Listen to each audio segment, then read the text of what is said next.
Hey, yeah, Spaz here back with another YouTube video. And Microsoft had a roundtable event last week with Bethesda and themselves.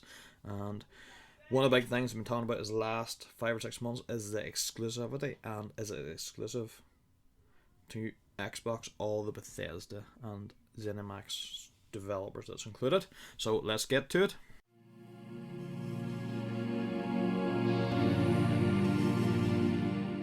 Before we get into showing this clip from the roundtable event, but obviously the question everybody has is are the games going to be exclusive to Xbox? We're going to listen to what Phil Spencer had to say, and then we're just going to have a wee discussion about it. So, before we get into the video, I just want to say if you're liking the content I'm creating and you want to help support the channel, any support is very much appreciated. If you want to hit that wee like button, if you want to hit the subscribe button as well to see all my other videos, and if you want to hit that bell notification so you can see when all my videos drop. So, let's get into what Phil Spencer has said.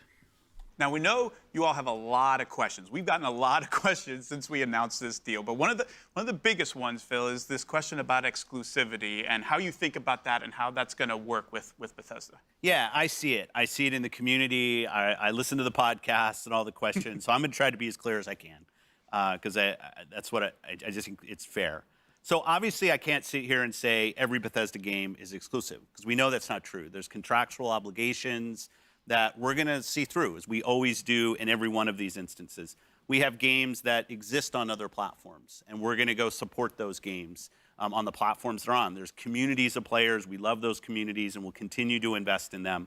And even in the future, there might be things that have either contractual things or legacy on different platforms that we'll go do.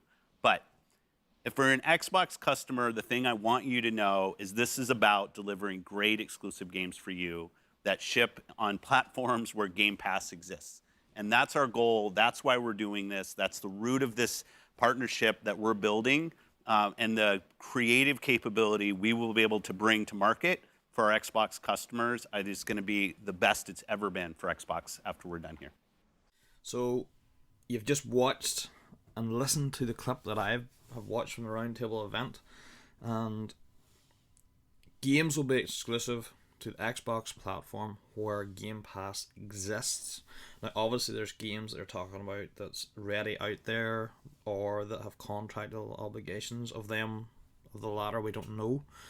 But the games already exist. So if you take for one example, is Elder Scrolls Online. It's already out there. There's communities, and they're going to continue to support that. Now, the latter, there's going to be contract obligations to maybe other games that we're not aware of yet.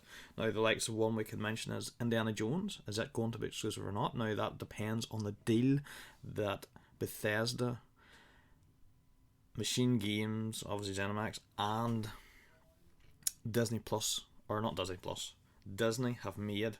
So, what has come from that agreement? Is it going to be exclusive or not? We don't know. That's deals sort of things that are already happening. So games that are already out there are going to be made. So they are going to be on other platforms like your Elder Scrolls Online's.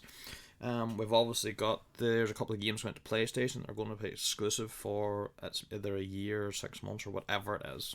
So they're still sticking to that. They're going to be on PlayStation for now. Probably eventually be on Game Pass.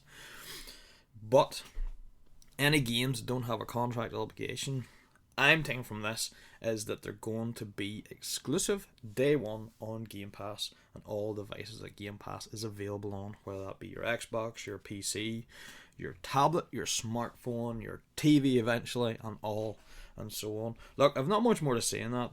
This is what I've taken from it. There's a lot of people out there who are sort of still saying there's going to be a lot of games coming to Xbox or non-Xbox platforms like PlayStation and Switch and so on.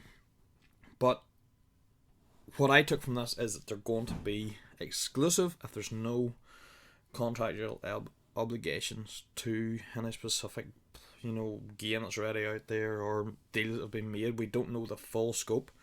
So to me, the majority of them is going to be Xbox exclusive with a few games it's not. And that's the way I lie, that's what I take from that video, and that's what I understand. Do you know what? Microsoft needs it. People have been talking about this for years. They need their exclusive games. now is the time for these games to come. Obviously, they're not just going to happen overnight, but you know, there's plenty of studios now. They need to be producing all this content. They need to get in Game Pass day one and get people back on the Xbox platform. Look, I'm going to leave it there.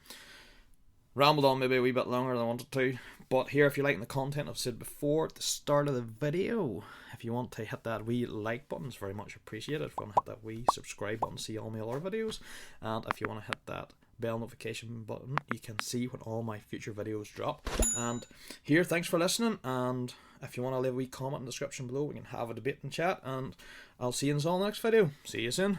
Bye.